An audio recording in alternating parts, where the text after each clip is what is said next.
Welcome to the Futility Closet Podcast, forgotten stories from the pages of history. Visit us online to sample more than 11,000 quirky curiosities from Washington's ceiling to a vegetable orchestra.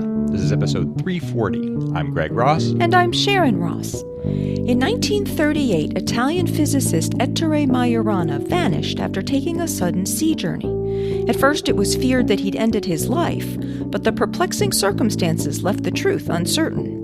In today's show, we'll review the facts of Majorana's disappearance, its meaning for physics, and a surprising modern postscript. We'll also dither over pronunciation and puzzle over why it will take 3 days to catch a murderer.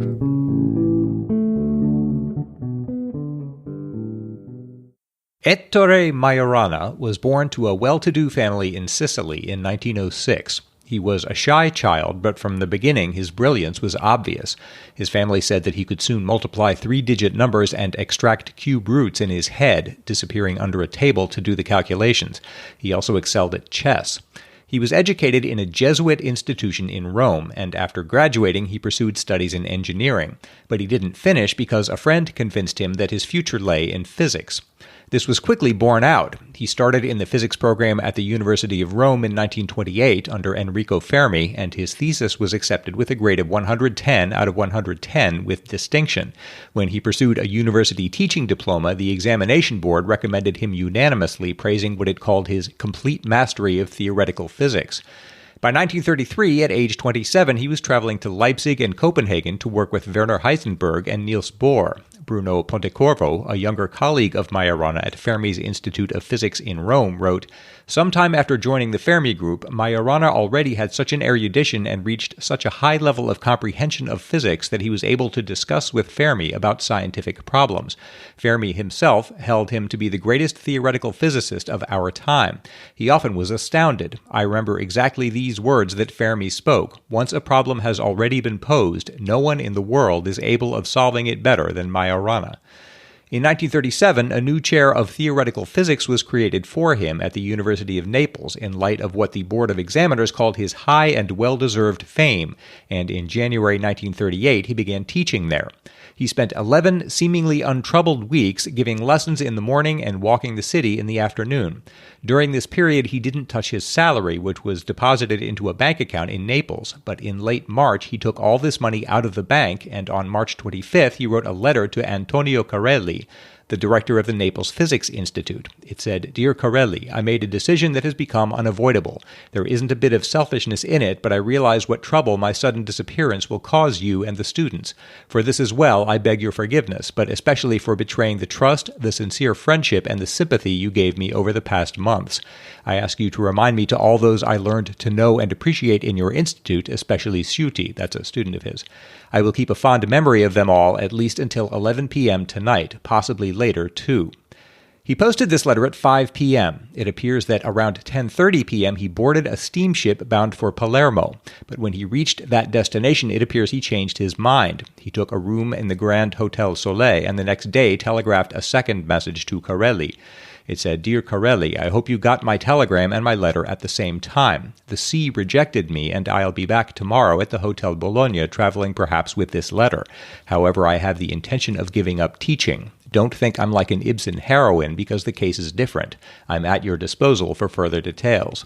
And he telegraphed his hotel in Naples asking them to keep his room, which contained his clothes and papers. Carelli received both the telegram and the letter that weekend and waited anxiously for Majorana until Monday, when by that time he hadn't appeared at either the institute or the hotel. Carelli called Enrico Fermi in Rome and read him the letter. Fermi called the Majorana family, and word began to spread. Majorana's brothers left for Naples on Tuesday, and with Carelli they went to the hotel. There they found a letter that Majorana had written on the day of his departure. It was headed "To my family," and it read, "I have only one wish. Do not wear black. If you must conform to custom, just wear some emblem of mourning, but not for more than 3 days. After that, remember me in your hearts if you can, and forgive me."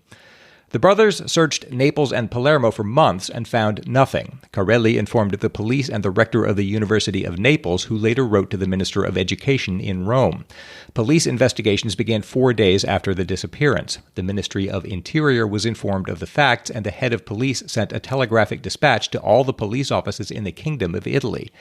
Eventually, it was discovered that Majorana had been seen sleeping in a cabin on the return journey from Palermo back to Naples, and at the beginning of April, a nurse who knew him said she'd seen him walking in Naples.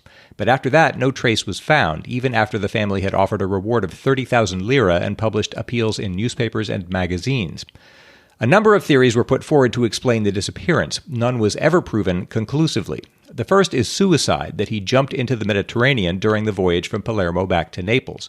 This is certainly suggested by the tone of his letters to Corelli and to his family, and by the tone of a conversation he'd had on January 18th with the experimental physicist Giuseppe Occhialini, who had just returned from a journey to Brazil.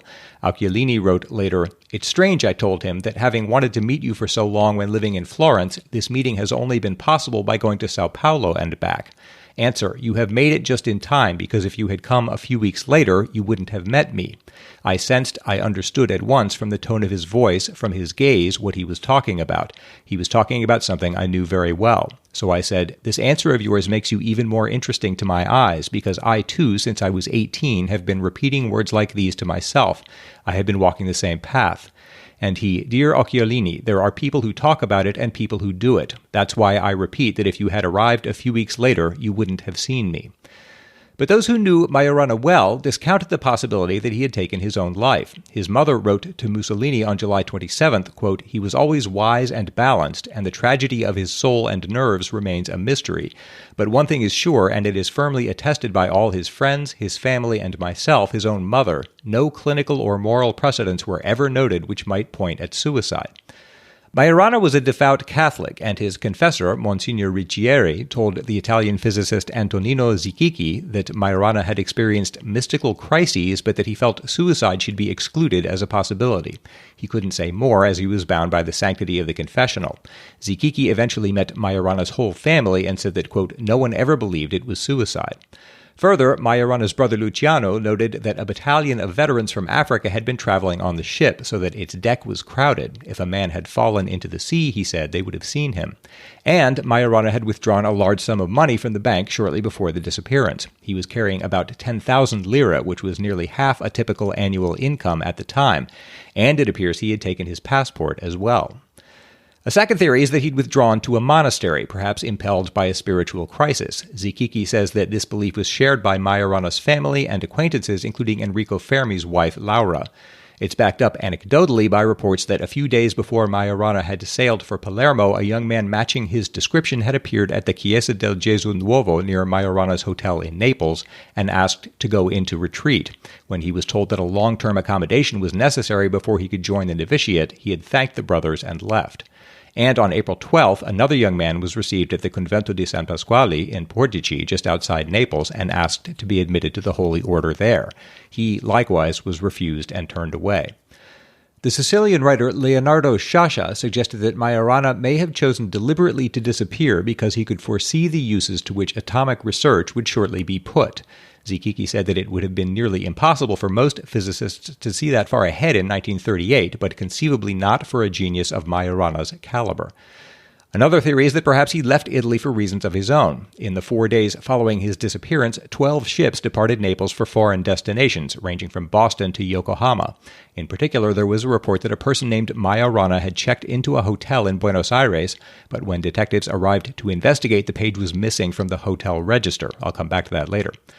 Going increasingly further afield, maybe he was working secretly on the atomic bomb, maybe he went to Germany to work on a secret weapon for Hitler, maybe he was murdered by Nazi agents in some political intrigue related to the approaching war, maybe he tried to join the Nazis but they turned him away as a crackpot and he sold himself to the Soviets, maybe he became a beggar in Naples, there are reports of a disheveled person helping local students with mathematics, maybe he wound up in a mental hospital, and one of my favorites, the Ukrainian physicist Oleg Zaslavsky, suggested that Majorana had contrived the whole mystery deliberately in order to demonstrate the principle of quantum superposition. That is, Majorana had written to Corelli saying that he hoped he'd received his letter and his telegram at the same time. Whatever the case, Majorana could not be found. On December 6, 1938, he was considered to have resigned from his public office, and the following April, the search was ended and the case filed as a suicide. The loss of physics was profound. Shortly after the disappearance, Enrico Fermi had told a young physicist in his lab, "In the world there are various categories of scientists. There are people of a secondary or tertiary standing who do their best but do not go very far. There are also those of high standing who come to discoveries of great importance, fundamental to the development of science. But then there are geniuses, like Galileo and Newton. Well, Ettore was one of them. Majorana had what no one else in the world had." During the Manhattan Project, Robert Oppenheimer recalled that once when a critical problem arose, Fermi turned to Eugene Wigner and said, "If only Ettore were here." At another time he said, "This calls for Ettore." Leslie Groves, the director of the project, asked who this was, and Fermi told him it was Majorana. Groves asked where he was so that they could bring him to work on the project, and Wigner said, "Unfortunately, he disappeared many years ago." There the matter rested until the 1950s, when the Chilean physicist Carlos Rivera Cruchaga claimed to have had two odd brushes with purported acquaintances of Majorana in Buenos Aires. In March 1950, on their way to Europe, Cruchaga and his wife were staying at a pension directed by a woman named Frances Talbert. On the day before their departure, Rivera was studying Majorana's model of nuclear forces, and Talbert saw his name on some papers on the table. She asked whether this was the name of a famous Italian physicist. This was 12 years and 11,000 kilometers from Majorana's last sighting. She said that Ettore Majorana was a friend of her son, an electrical engineer. She said Majorana no longer dealt with physics but had turned to engineering. Rivera wondered whether they were talking about the same person, so he showed her a photo of Majorana with Heisenberg in the 1930s. She recognized him immediately, though he was very young in the picture. Rivera wanted to press the matter, but their conversation was interrupted and he had to depart the next day. 4 years later, in January 1954, Rivera returned to South America and found the door of Talbert's house nailed shut. The neighbors said that mother and son had disappeared. Mrs. Talbert had openly opposed Perón, and Rivera thought that perhaps she and her son had been eliminated by the police or had fled Argentina. In 1961, Rivera returned to Buenos Aires and stayed at the Hotel Continental. One day in the restaurant, a waiter noticed him writing formulas on a napkin and mentioned that another guest used to do the same thing, a physicist who had fled Italy many years earlier, before 1950. Rivera produced a newspaper clipping with a photograph and said, "Do you know this man?" The waiter said, "Ettore Majorana," and Rivera said, "Yes." Those leads are tenuous and impossible to confirm, but a more substantial connection occurred in 2008 when a man named Roberto Fassani called the missing persons television show Who Has Seen Him? Fassani said that in 1955 he'd been traveling in Venezuela and in the city of Valencia had met a Sicilian friend who introduced him to a Mr. Beanie. Beanie had white hair and an aristocratic bearing, but was shy and melancholy and lived modestly. Someone told him Beanie's real name was Majorana. Beanie was camera shy, but he allowed Fassani to take one photograph. Fassani lost the photo for a time, but when he recovered it and sent it to the Italian authorities, the police reopened the case. In comparing Beanie's face and those of Majorana's father and brother, they found 10 points of correspondence. The new investigation altered the disposition of the case. In 2015, the attorney's office in Rome declared that Ettore Majorana had been alive between 1955 and 1959 and living in Valencia, Venezuela, under the assumed surname of Beanie. The prosecutor declared the case again closed as there was no evidence of a crime connected with the disappearance. Majorana had gone to South America for reasons of his own and presumably had died there. If he were still alive today, he'd be 114. That's really all that's known. Majorana was 31 years old at the time of his disappearance, and in his brief, brilliant career, he published only 9 papers. But his name still appears today at the frontier of the discipline in areas ranging from elementary particle physics to applied condensed matter to mathematical physics. If he elected to withdraw and begin a new life elsewhere, the reasons will probably never be known, but his success in doing so is not surprising. When he was reported missing in 1938, Enrico Fermi had said to his wife, "Ettore was too intelligent. If he has decided to disappear, no one will be able to find him."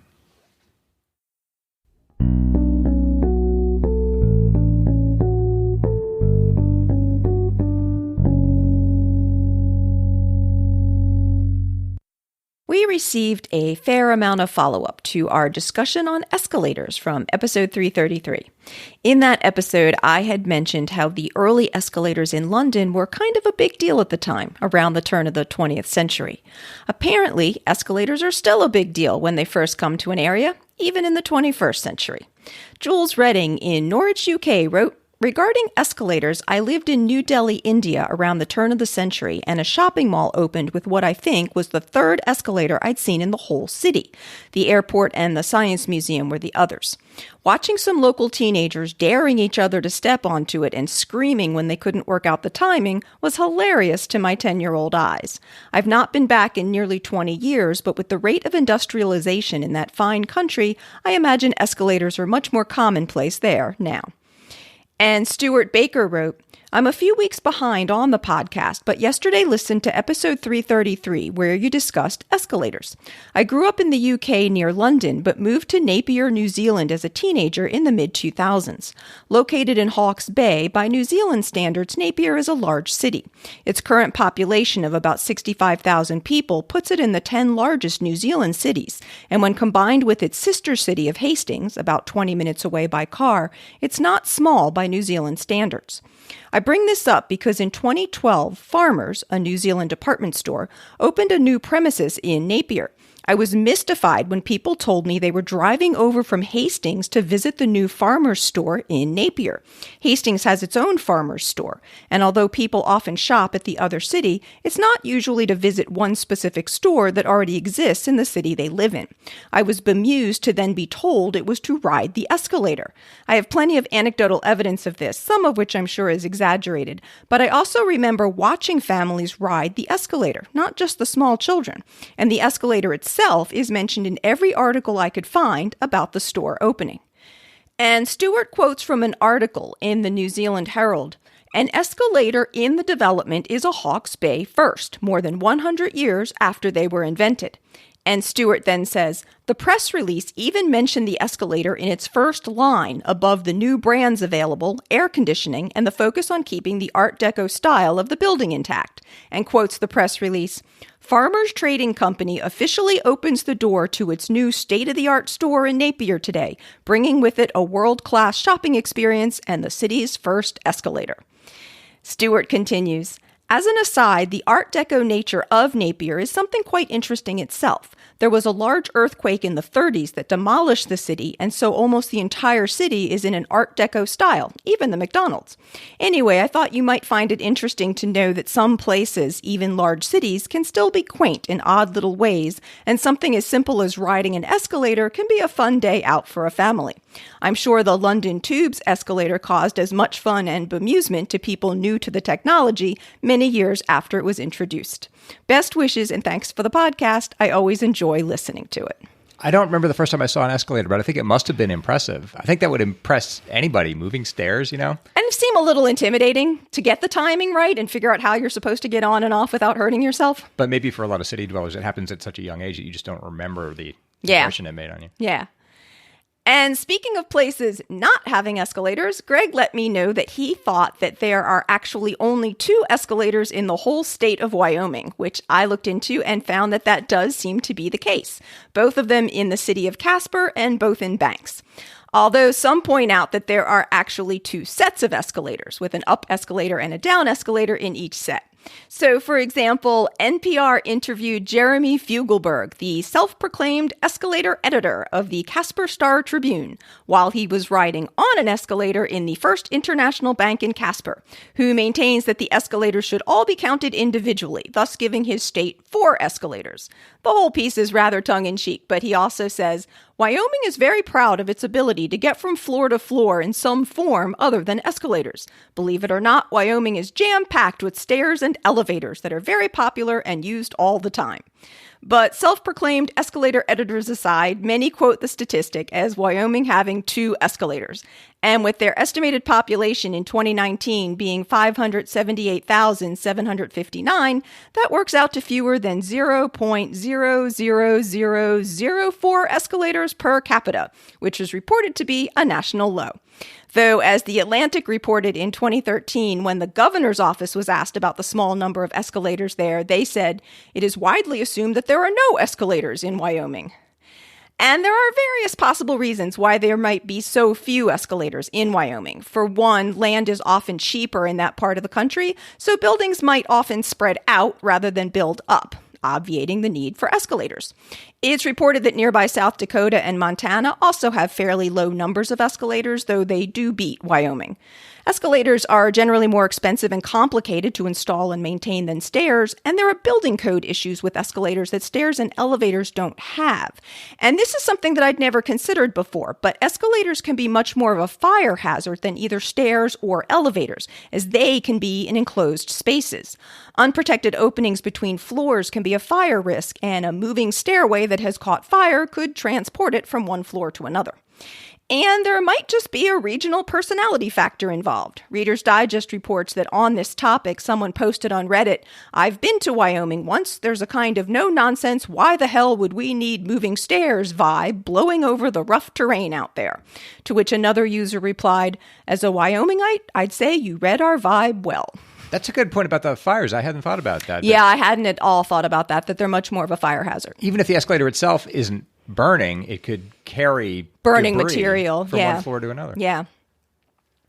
And following on our discussion from episode 333 about which side of escalators people tend to stand on, David Neal wrote from Australia to say that while they drive on the left side there and tend to follow a keep left convention on stairs and escalators, the iconic spiral staircase at Melbourne University's Baillieu Library has signs that say keep right.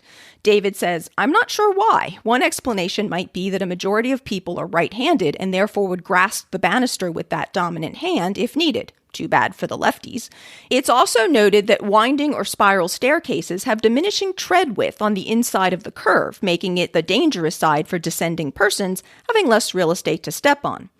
And wonders, is there such a thing as a spiral escalator? And I don't have any definitive answers about why you should walk on a particular side on spiral staircases, but I can say that yes, there are spiral escalators. There was at least one abandoned early attempt at a spiral escalator back in 1906, but the existing ones these days have all been made by Mitsubishi, who has been making spiral escalators since 1985.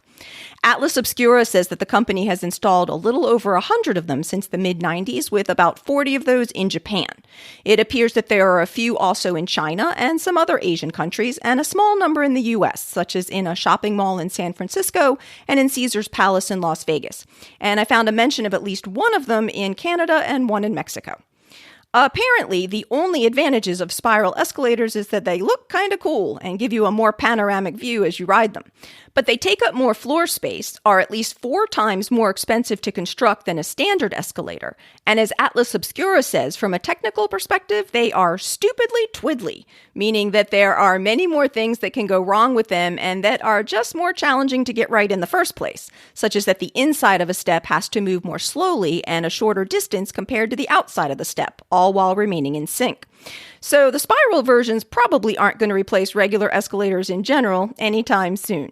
And I didn't happen to see any mention of what side of a spiral escalator people should stand on. I'd like to see one of those. For some reason, I can't even picture that in my head, what that would look like. A spiral escalator. I'll find a video somewhere. Well, in my links, I think there are photos, so Great. I don't have a video, though. David also commented on my pronunciation of the slang term for Australians, saying, "We would pronounce that Aussies, although I've noticed Sharon often says Aussies, which is charmingly out of town." So I hadn't even realized that this word had different pronunciations. I just figured as it was short for Australians, it would be Aussies, especially given the spelling. But Wikipedia notes the 2 different pronunciations, saying that Americans often pronounce it the way that I have been, while people in many of the other English-speaking countries pronounce it as Aussies. And this is actually a good example of something that we wrestle with fairly frequently on the show, which is which pronunciation should we use when a word or place name has multiple ones? Like, I think it would probably sound a little odd for me to say Mexico instead of Mexico, although I do respect that Mexicans might prefer a different pronunciation than what I would tend to use. But we struggle a bit with whether to say, as one of lots of examples, the more Australian Melbourne or the more American Melbourne for the Australian city. So we haven't managed to come up with any hard and fast rules about how to handle this, and I realize that we're probably not even always consistent with what we end up going with. But we are usually aware of the issue, even if we're not always sure how to best deal with it. I was going to say that I guess the radio industry has been dealing with questions like this for most of 100 years, but they weren't all broadcasting internationally until fairly, it's like the world's gotten so small just lately that this kind of thing comes up a lot more, I suppose. Maybe it does, yeah. And Aussies is also actually an example of how we sometimes run into trouble when a word or name isn't pronounced how it really looks like it should be. So in episode 333, when Greg told the story of two German airmen who were stranded in northwestern Australia, he mentioned that they were trying to get to Port Cockburn. Given that the name is spelled Cockburn, this seemed like a rather obvious pronunciation. But a few of our listeners let us know that obvious looking or not, it wasn't correct and should be pronounced Coburn. For example, Brendan A. explained to us that all the uses of Coburn in Western Australia seem to be named after one Admiral Sir George Coburn, a British Royal Navy officer born in 1772, that Brendan helpfully sent a Wikipedia link for. Wikipedia says that Coburn Sound in Western Australia was named after Admiral Coburn by Captain James Stirling in 1827, and the City of Coburn, Western Australia website gives the same attribution for the naming of their city. Wikipedia says that Coburn Island on the Antarctic Peninsula and Cape Coburn and Coburn Bay on the west coast of Canada were also named after him. And I would guess that they also caused some confusion for people not familiar with the name. I'll get it right next time. I made the same mistake. This is years ago now. I called Placerville, California, Placerville. This is like episode 70-something. Because that's so what it looked like it should be pronounced. You just never know with names. No.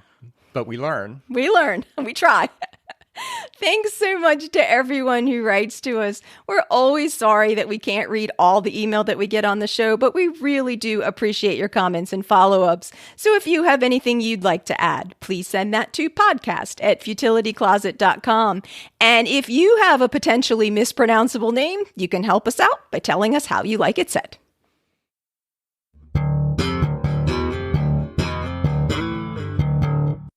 It's Greg's turn to try to solve a lateral thinking puzzle. I'm going to give him an odd-sounding situation, and he's going to try to guess what's going on by asking yes or no questions. This puzzle comes from the book How Come? A Book of Riddles by Agnes Rogers from 1953 that we discussed in episode 306, and I have condensed this puzzle a bit. And yes, of course, it is another fatal puzzle. On an island off the North Atlantic coast, a resident thought he heard groans one dark night. Early next morning, he reported his suspicions to the police, who undertook a thorough search and discovered a corpse, which had been shoved into the underbrush some yards from the main road. It was clearly a case of murder. The police chief immediately ordered that the ferry, the only means of communication with the mainland, be stopped. Nobody's going to leave the island for 3 days, he declared, and by then I believe we'll have the murderer. When the 3 days were up, the murderer was caught. How come? Okay, you said this was off the North Atlantic? Coast, yes. Is that important? It's just on an island so that you can trap everybody on it. Okay. Right? So there's an island off a coast, and there's a ferry that serves the island. Yes. And they stop the ferry. Right, so nobody can leave the island, basically. And doing that reveals the murderer. The police chief says that when the 3 days are up, he believes they'll have the murderer. Okay. And that happens. Is the murderer caught on the island? Is the murderer Yes. on the island when he's caught? Yes. Is it a human being? Yes. Okay. If the ferry had been running, he would have escaped, I guess. Yes. Using the ferry. Yes. But that's not enough to catch him. He's just on the island somewhere. Right. How can he be caught just by letting 3 days go by? Okay. Is the method of the murder important, like the weapon or something? No. It's really just a dead body and some bushes? Yes. Is the victim's identity important? No. Is the victim's relationship to the murderer? Wow, Nope. really? Nothing. Nope. Really, all you're trying to solve here is why was the police chief so confident that if he kept everybody on the island for 3 days, he'd be able to know who the murderer was? Okay. Is the point that he knew that the murderer would normally otherwise have to leave within 3 days? No. Somehow, for some reason. No. And would give himself up trying to get away. No. Within the puzzle is the 3 days figure sort of arbitrary? Could he have equally said 5 days or something? He could have said 5 days, but he believed 3 days is what he would need. Are there other people involved besides the ones you mentioned? No. All right. So a guy kills a guy, and I don't need to know any more about the murder. You do not. A guy kills a guy and is now a fugitive murderer on an island. Yes, and can't leave. Is the murderer caught on the third day, would you say? Probably. I don't know. Possibly sooner. Possibly sooner, yes. Actually, yes, I would say possibly sooner. This is such a simple puzzle, then. Yes. The police chief believes that if he just has some time, he's going to be sure that he's going to know who the murderer was. Does the police chief take some action in the interim? No. No. So, like, if the guy's a werewolf and they know that a full moon, you know what I mean? Right, exactly. You just have to wait for somebody to turn into a werewolf, right? Is it something like that? Yes. All right, but it's that'd be a really good puzzle. I like that. We have to make up a lateral thinking puzzle like that now. All right, so all I have to figure out then is what would reveal itself about you. Yes. But if the police chief doesn't know who this guy is, how does he know? He does not, but that's the point. How does he know? He does know, though. He has no idea who the murderer is ahead of time. Oh, he doesn't. So there's not some clue on the body or elsewhere that tells him something about the person's identity. That is correct. That is correct. What you just said is correct. Wow. So all he knows is that there's a killer somewhere on the island. He knows something more than that by looking at the crime scene. Okay. Something you've told me or something I need to No. Okay. Something I've hinted at, but nothing that I've told you. But the police chief sees something important at the crime scene that he knows, similar to like if somehow it revealed that the murderer was a werewolf or that he... Okay. Well, what I remember you telling me is that the witness heard groans. Yeah. And that the body was hidden in some bushes. Is that right? Yeah, some underbrush. Mm-hmm. Did you tell me something? At night. It appeared to have happened at night, yes. And the body was hidden in some underbrush, yes. Was it the murder victim who groaned? Let's assume it was. All right. That's not a clue. That's not a clue. All right. I'll tell you, it's the underbrush that's the clue. And that it happened at night.